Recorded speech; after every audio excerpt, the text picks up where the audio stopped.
TYT Sports, everybody. Jason Rubin here. I need to give a reaction to last night's 113-111 Chicago Bulls win over the Golden State Warriors in overtime.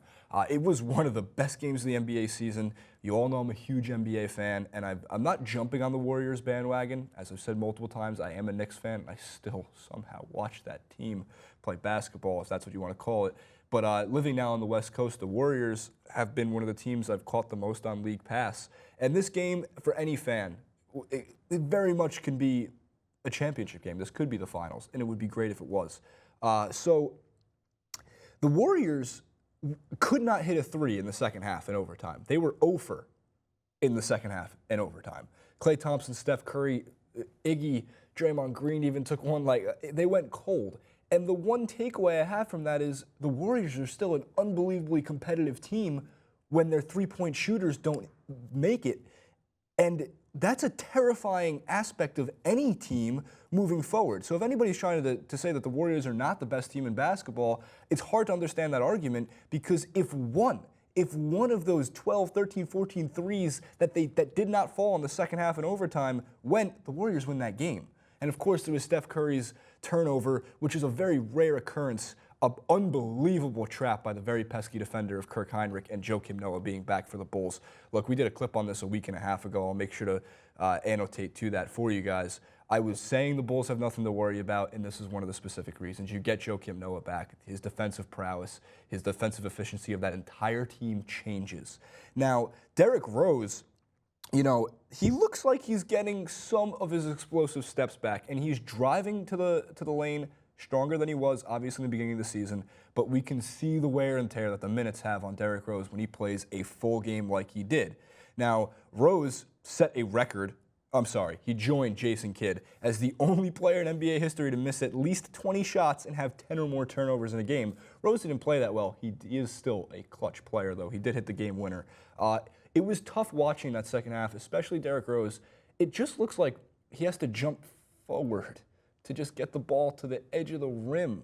And, you know, the shots that did fall for D. Rose looked good, but the 20 that didn't looked really bad. So some good signs from Derrick Rose moving forward and some bad signs for Derrick Rose moving forward. I wouldn't be surprised in his next game if he gets very limited minutes, maybe 25, especially if he needs to build that endurance for the playoffs, because Derrick Rose is absolutely needed if the Chicago Bulls are trying to win an NBA championship.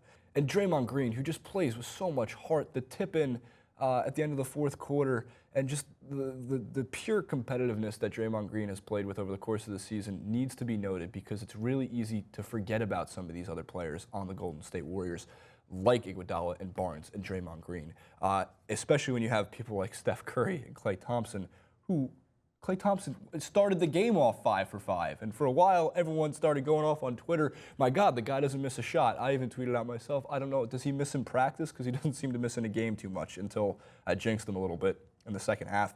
They started missing a lot. So the Bulls pulled away 113-111 with a huge, that is a major win for the now 30-17 Bulls, who, trust me, they're not going to be in any kind of problems going forward. I don't think they had their one bad stretch in the middle of the season. They had their slump.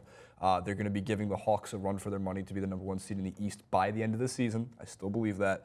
And the Cleveland Cavaliers are getting hot. So the East is getting more interesting. The Warriors are still the best team in the NBA, even after a loss. They're 36-7, 21-2 at home.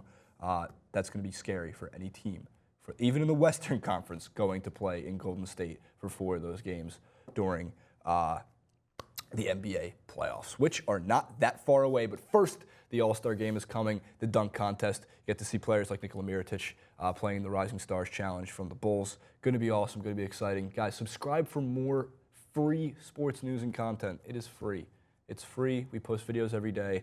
We post everything from the NBA to the NFL to Super Bowl to soccer. Francis Maxwell, make sure to check him out. He's got great stuff regarding the Premier League and La Liga. You can follow me on Twitter at JasonRubin91. You can follow TYT Sports on Twitter at TYT Sports. You can follow us on Facebook at facebook.com/TYT Sports. But most importantly, leave your comments in the section below. Let's get into some good conversation. Do you think the Warriors are the best team in the NBA still? Do you think the Bulls are going to make it to the finals? I want to talk to you about it, so let's start talking down there.